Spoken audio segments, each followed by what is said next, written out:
Idaho Matters podcast is brought to you by St. Luke's On Demand Virtual Care, which allows patients to see a provider from their home using a computer or smartphone with on demand care for common ailments such as a cough, sore throat, or a sinus issue.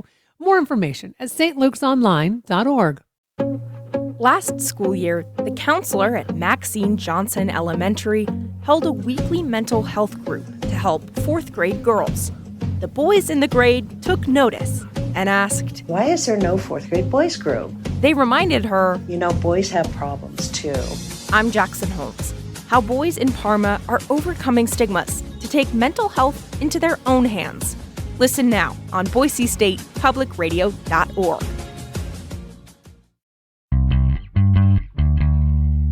More Idaho Matters now from the studios of Boise State Public Radio News. I'm Gemma Gaudette.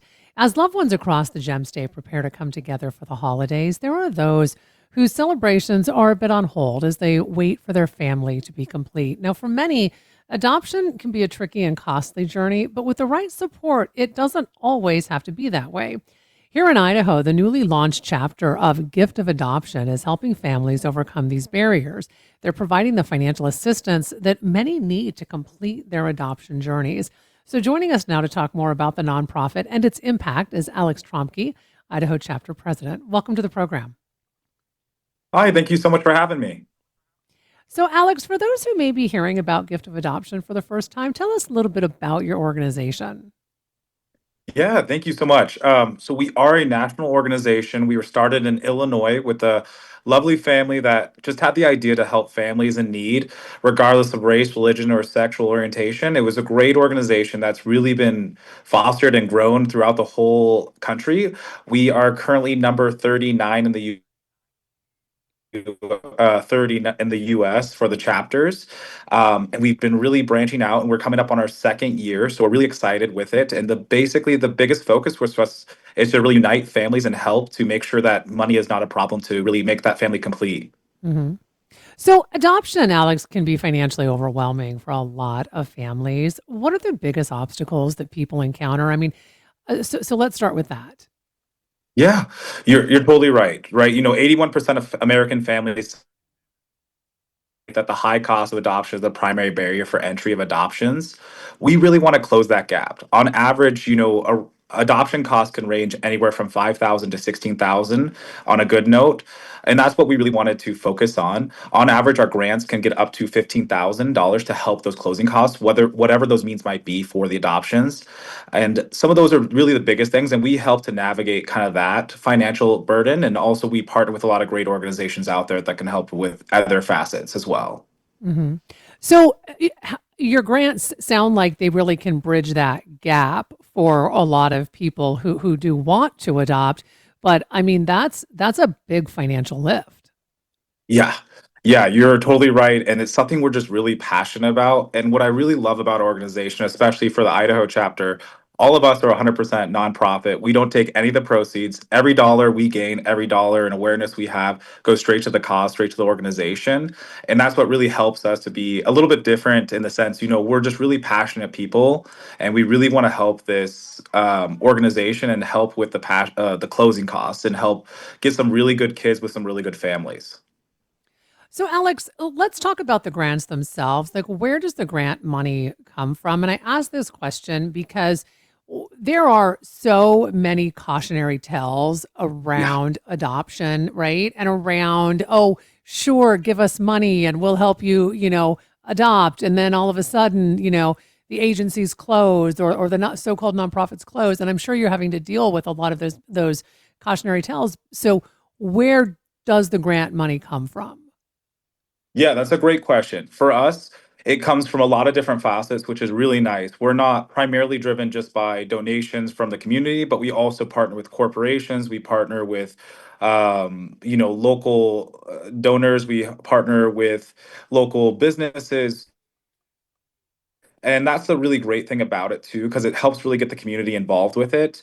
Here in Idaho, a lot of our fundraising has been partnered with restaurants. So Louis was one that we held an event at, and White Dog Brewing was another one we're about to hold another event at. And really getting everybody to really buy in it and be a part of it. We've been around, for a long duration of time. We're not going anywhere. Off my top of my mind, I'm so sorry, I don't have the exact date on our starting, but we're over 30 years, and Hmm. started by a family, it's run by a family. We're 100% invested in the family, the whole process, and making sure it's as easy as possible to get good kids with good families. I think, like you're saying, right, it can be so scary. There's so many people out there asking for money, and everything sounds really great from the front view of it, but then when you actually get in the dirt of it, you're like, it sounds a little fishy, that sounds a little suspicious. But that's what's been great. I've been a part of this organization for 4.5 years. This has been really important to be invested in, do my research in a corporation like, Gift of Adoption. My dad was actually through the foster care system as well. And it was really important to find someone that was doing great work and has the history and has the notoriety.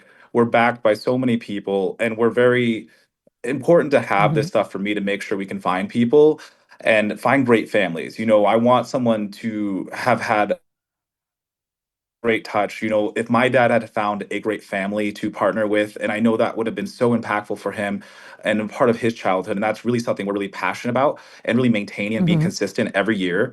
All the organizations are in charge of raising their own money as well. So whether it be the Texas Foundation or New Hampshire or Idaho now, we all are in charge of doing those proceeds with partnering with local organizations, local donors, local founding, doing giving donations on Tuesdays, different things like that. I know that was a little roundabout. Does that help a little bit there? It does. And so here's my question on the flip side of that, then, Alex. Once Yeah. you have those funds, right, and now you Mhm. want to help a family, how do you find these families and how do you vet them to make sure that, they are legitimately seeking adoption? That is a great question too, and I love to hear this one too, which I found out.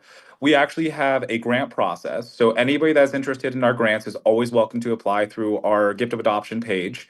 What happens is we actually have one designated grant person in each state, and they'll be given all of their state people that were requesting grants. We do our work as well through the foundation. We do some interviewing, some vetting, some talking through with these people, and then we actually, as a group, will vote on which grants we want to give through and based on different tier processes. So we really have a lot of people putting their hands in the pot to be all part of it. And each month we'll go through those and talk about them, research them, see what the stories are, hear the impact, what's the need, what type of money are we looking at, why do they need it, have they adopted before, are we combining brother and sisters, different variables of that sort, which really helps the process to go a lot smoother.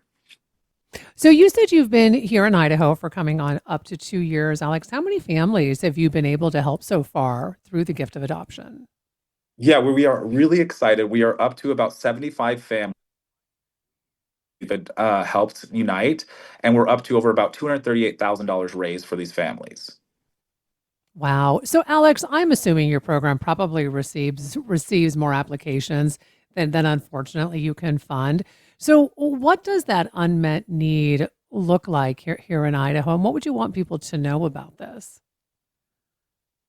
Yeah, I think at the end of the day, there's millions of children around the world and thousands here in the US who are at high risk situations and for whom adoption has been determined to be in the best interest. When a family who wants to be open to their hearts and open to home and children, money should not be standing in the way. Thankfully, we haven't had a lot of this issue come up, but with the notoriety and hopefully communication that we're trying to get out there, we can help more families. I think it's just so impactful to have as much potential with this. We're really trying to get our names out with some of the larger organizations in Idaho. And we've been very lucky so far. We're just trying to make more traction. And that's kind of what we're hoping for to bridge that gap. So Alex, if folks want to get involved, whether they want to, help with a grant, maybe they are looking to adopt, where can people go to find out more about gift of adoption? That's a great question. So if you go on giftofadoption.org/Idaho, you can find our chapter. We're going to tell you all about our board, our mission, kind of what we're raising. You can even see how much we've raised and how many families we're helping. We like to be very transparent.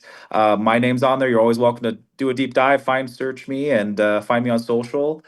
And then through that process, those are going to be apply for a grant process. You just kind of follow the links there, and it will show you, and it's very easy, very user friendly.